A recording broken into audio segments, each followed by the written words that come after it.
एक समय की बात है, दो महात्मा भगवान का भजन करते थे। एक पीपल के पेड़ के नीचे रहते थे और दूसरे बरगद के पेड़ के नीचे। एक दिन देवर्षि नारद जी वहां से गुजरे।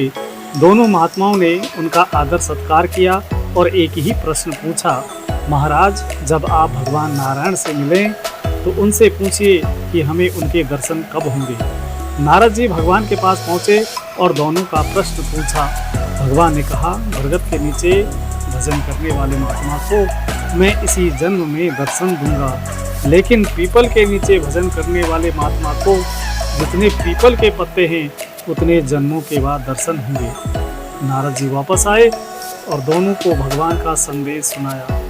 बरगद वाले महात्मा यह सुनकर बहुत खुश हुए कि इसी जन्म में भगवान के दर्शन होंगे। जब पीपल वाले महात्मा ने सुना कि उन्हें इतने जन्मों के बाद भगवान मिलेंगे तो वे निराश नहीं हुए, उल्टा वे आनंद से झूम उठे। उनकी आंखों से प्रेम के आंसू बहने लगे। हे प्रभु, चाहे मुझे कितने भी जन्म लेने पड़े, बस एक दिन आपके दर्शन अवश्य होंगे। यही मेरे लिए सबसे बड़ा सौभाग्य है।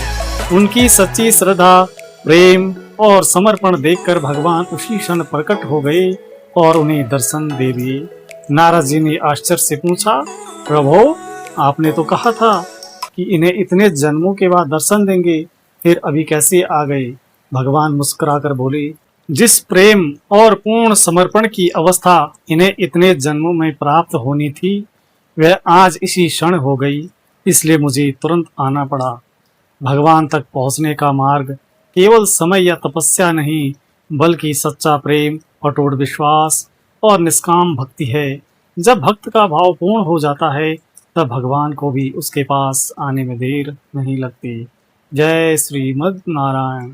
जय जय श्री नारायण।